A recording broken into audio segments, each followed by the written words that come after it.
मुख्यमंत्री श्री उद्धव ठाकरे जी, उप मुख्यमंत्री श्री अजित पवार जी, श्री अशोक जी, नेता विपक्ष श्री देवेंद्र फडणवीस जी, यहाँ उपस्थित अन्य महानुभाव, देवी और सज्जनों, आज वट पूर्णिमा भी है और संत कबीर की जयंती भी है। सभी देशवासियों को मैं अनेक अनेक शुभकामनाएं देता हूं। एका अतिशय चांगला कार्यक्रमासाठी आपण आज सारे एकत्र आलो आहोत।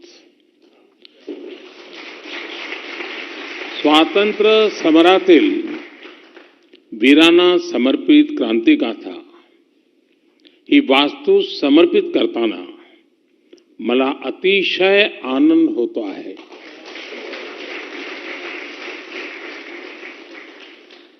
साथियों, महाराष्ट्र के राजभवन बीते दशकों में अनेक लोकतांत्रिक घटनाओं का साक्षी रहा है। ये उन संकल्पों का भी गवाह रहा है जो संविधान और राष्ट्र के हित में यहां शपथ के रूप में लिए गए। अब यहां जलभूषण भवन का और राजभवन में बनी क्रांतिवीरों की गैलरी का उद्घाटन हुआ है। मुझे राज्यपाल जी के आवास और कार्यालय के द्वार पूजन में हिस्सा लेने का अवसर मिला। ये नया भवन महाराष्ट्र की समस्त जनता के लिए, महाराष्ट्र के गवर्नेंस के लिए नई ऊर्जा देने वाला हो।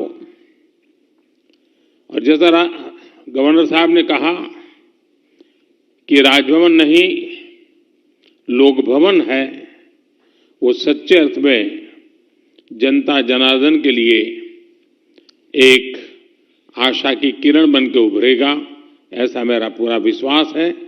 और इस महत्वपूर्ण अवसर के लिए यहां के सभी बंधु बधाई के पात्र हैं। क्रांति गाथा से निर्माण से जुड़े इतिहासकार विक्रम संपत जी और दूसरे सभी साथियों को भी मैं अभिनंदन करता हूं। साथियों, मैं राजभवन में पहले भी अनेक बार आ चुका हूं। यहां कई बार रुकना भी हुआ है। मुझे खुशी है कि आपने इस भवन के इतने पुराने इतिहास को, इसके शिल्प को संजोते हुए आधुनिकता का एक स्वरूप अपनाया है। इसमें महाराष्ट्र की महान परंपरा के अनुरूप शौर्य, आस्था, आध्यात्म और स्वतंत्रता आंदोलन में स्थान की भूमिका को भी दर्शन होते हैं। यहां से वो जगह ज्यादा दूर नहीं है जहां से पूज्य बापू ने भारत छोड़ो आंदोलन की शुरुआत की थी। इस भवन ने आजादी के समय गुलामी के प्रतीक को उतरने और तिरंगों को शान से फहराते हुए देखा है। अब जो ये नया निर्माण हुआ है, आजादी के हमारे क्रांतिकारी को जो यहां स्थान मिला है, उससे राष्ट्रभक्ति के मूल्य और सशक्त होंगे। साथियों, आज का ये आयोजन इसलिए भी महत्वपूर्ण है क्योंकि देश अपनी आजादी के 75 वर्ष आजादी का अमृत महोत्सव मना रहा है।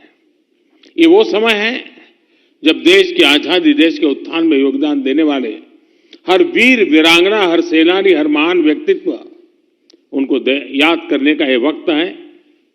महाराष्ट्र ने तो अनेक क्षेत्रों में देश को प्रेरित किया है। अगर हम सामाजिक क्रांतियों की बात करें तो जगत गुरु श्री संत तुकाराम महाराज से लेकर बाबा साहब आंबेडकर तक समाज सुधारकों की एक बहुत समृद्ध विरासत है। यहां आने से पहले मैं देहू में था, जहां संत तुकाराम शिला मंदिर के लोकार्पण का सौभाग्य मुझे मिला। महाराष्ट्र में संत ज्ञानेश्वर, संत नामदेव, समर्थ रामदास, संत चोखा मेला जैसे संतों ने देश को ऊर्जा दी है। अगर स्वराज की बात करें तो छत्रपति शिवाजी महाराज और छत्रपति संभाजी महाराज का जीवन आज भी हर भारतीय में राष्ट्रभक्ति की भावना को और प्रबल कर देता है। जब आजादी की बात आती है तो महाराष्ट्र ने तो ऐसे अनगिनत वीर सेनानी दिए जिन्होंने अपना सब कुछ आजादी के यज्ञ में आहुत कर दिया। आज दरबार हॉल से मुझे समंदर का विस्तार दिख रहा है तो हमें स्वतंत्र वीर विनायक दामोदर सावरकर जी की वीरता का स्मरण आता है। उन्होंने कैसे हर यात्रा को आजादी की चेतना में बदला, वो हर पीढ़ी को प्रेरित करने वाला है। साथियों, जब हम भारत की आजादी की बात करते हैं तो जाने अनजाने उस कुछ घटनाओं तक सीमित कर देते हैं, जबकि भारत की आजादी में अनगिनत लोगों के तप और उनकी तपस्या शामिल रही है। स्थानीय स्तर पर हुई अनेक घटनाओं का सामूहिक प्रभाव राष्ट्रीय था। साधन अलग थे लेकिन संकल्प एक था। लोकमान्य तिलक ने अपने साधनों से, तो उन्हीं की प्रेरणा पाने वाले चापेकर बंधुओं ने अपने तरीके से आजादी की राह को प्रशस्त किया। वासुदेव बलवंत फड़के ने आप अपनी नौकरी छोड़कर सशस्त्र क्रांति का रास्ता अपनाया, तो वहीं मैडम भीखाजी कामा ने संपूर्णता भरे अपने जीवन का त्याग कर आजादी की अलग जगाई। हमारे आज के तिरंगे की प्रेरणा का जो स्रोत है, उस झंडे की प्रेरणा मैडम कामा और श्यामजी कृष्ण वर्मा जैसे सेनानी थे। सामाजिक, पारिवारिक, वैचारिक भूमिकाएं चाहे कोई भी रही हो, आंदोलन का स्थान चाहे देश विदेश में कहीं भी रहा हो, लक्ष्य एक था, भारत की संपूर्ण आजादी। साथियों, आजादी का जो हमारा आंदोलन था उसका स्वरूप लोकल भी था और ग्लोबल भी था। जैसे गदर पार्टी दिल से राष्ट्रीय भी थी लेकिन स्केल में ग्लोबल थी। श्यामजी कृष्ण वर्मा का इंडिया हाउस लंदन में भारतीयों का जमावड़ा का, लेकिन मिशन भारत की आजादी का था। नेताजी के नेतृत्व में आजाद हिंद सरकार भारतीय हितों के लिए समर्पित थी, लेकिन उसका दायरा ग्लोबल था।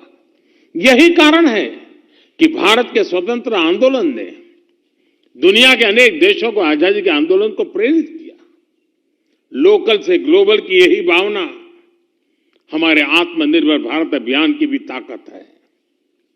भारत के लोकल को आत्मनिर्भर अभियान से राष्ट्रीय और अंतर्राष्ट्रीय स्तर की पहचान दी जा रही है।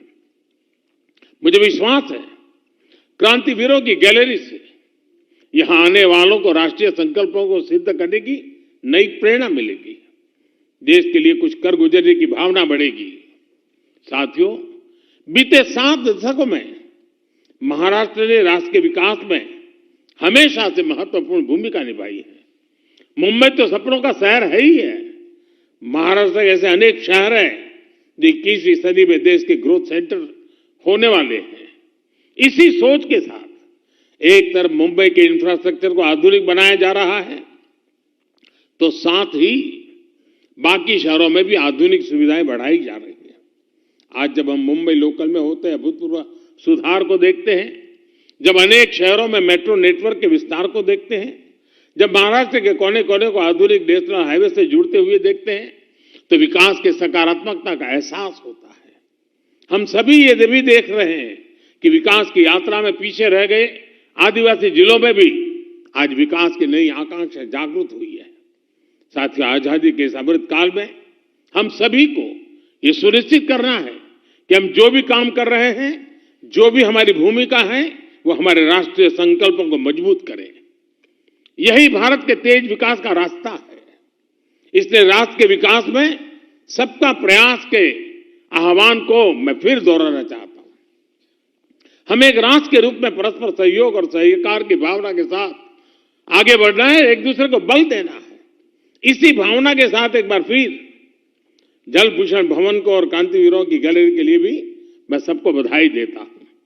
और अब देखें, शायद दुनिया के लोग हमारी मजाक करेंगे कि राजभवन 75 साल से यहां गतिविधि चल रही है, लेकिन नीचे बंकर है वो 7 दशक तक किसी को पता नहीं चला। यानी हम कितने उदासीन हैं, हमारी अपनी विरासत के लिए कितने उदासीन है।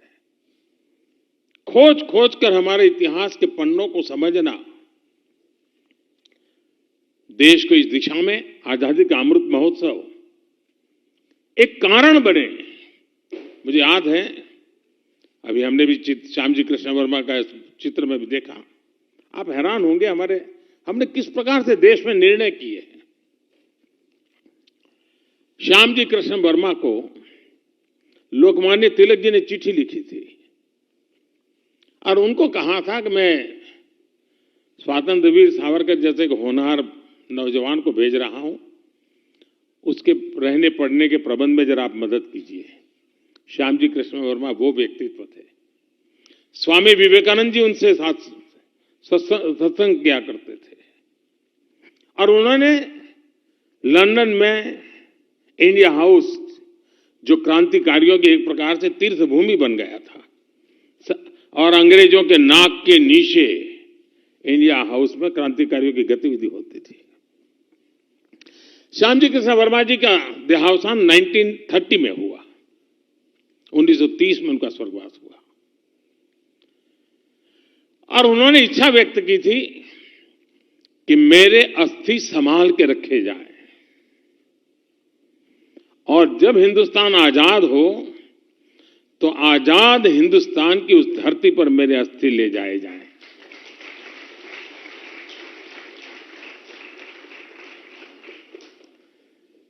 उन्नीस सौ 30 की घटना 100 साल होने को आए हैं, सुनकर के आपके भी रोंगटे खड़े हो रहे हैं।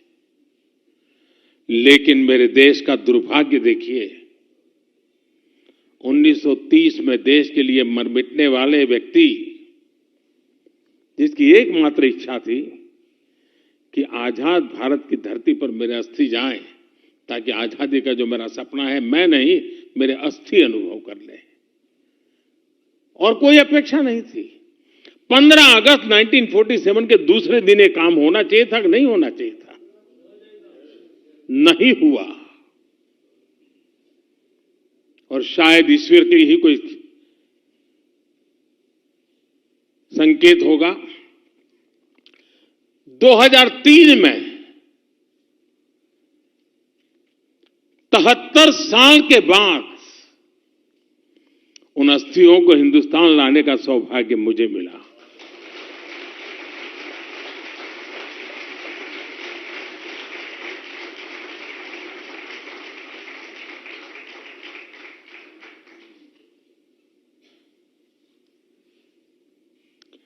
भारत मां के एक लाल के अस्थि इंतजार करते रहे दोस्तों,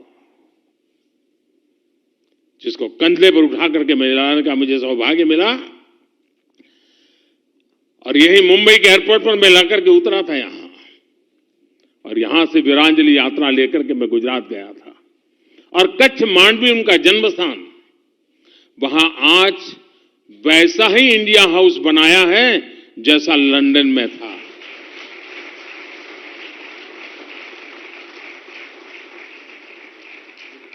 और हजारों की तादाद में स्टूडेंट्स वहां जाते हैं,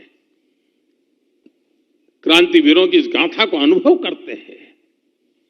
मुझे विश्वास है कि आज जो बंकर किसी को पता तक नहीं था, जिस बंकर के अंदर वो सामान रखा गया था जो कभी हिंदुस्तान के क्रांतिकारियों की जान लेने के लिए काम आने वाला था, उसी बंकर में आज मेरे क्रांतिकारियों का नाम।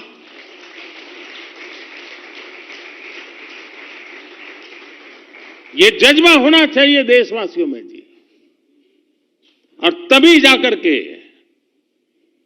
देश की युवा पीढ़ी को प्रेरणा मिलती है। और इसलिए राजभवन का ये प्रयास बहुत ही अभिनंदनीय है। मैं खास करके शिक्षा विभाग के लोगों से आग्रह करूंगा कि हमारे स्टूडेंट्स को हम वहां तो ले जाते हैं, साल में एक बार टूर, 2 बार टूर करेंगे तो कोई बड़े बड़े पिकनिक प्लेस पर ले जाएंगे। थोड़ी आदत बना दें, कभी अंडमान निकोबार जाकर के उस जेल को देखें जहां वीर सावरकर ने अपनी जवानी खपाई थी। कभी इस बंकर में आकर के देखे कि कैसे कैसे वीर पुरुषों ने देश के लिए अपना जीवन खपा दिया था। अनगिनत लोगों ने इस आजादी के लिए जंग किया है। और ये देश ऐसा है, 1200 साल की गुलामी काल में कोई ऐसा दिन नहीं होगा जब हिंदुस्तान के किसी न किसी कोने में आजादी की अलग न जगी हो जी। 1200 साल तक ये दिमाग, ये मिजाज इस देशवासियों का है। हमें उसे जानना है, पहचानना है और उसको जीने का फिर से एक बार प्रयास करना है, और हम कर सकते हैं साथियों। इसलिए आज का ये अवसर मैं अनेक रूप से महत्वपूर्ण मानता हूं। मैं चाहता हूं कि ये क्षेत्र सच अर्थ में देश की युवा पीढ़ी के प्रेरणा का केंद्र बने। मैं इस प्रयास के लिए सबको बधाई देते हुए, आप सबका धन्यवाद करते हुए मेरी वाणी को विराम देता हूं।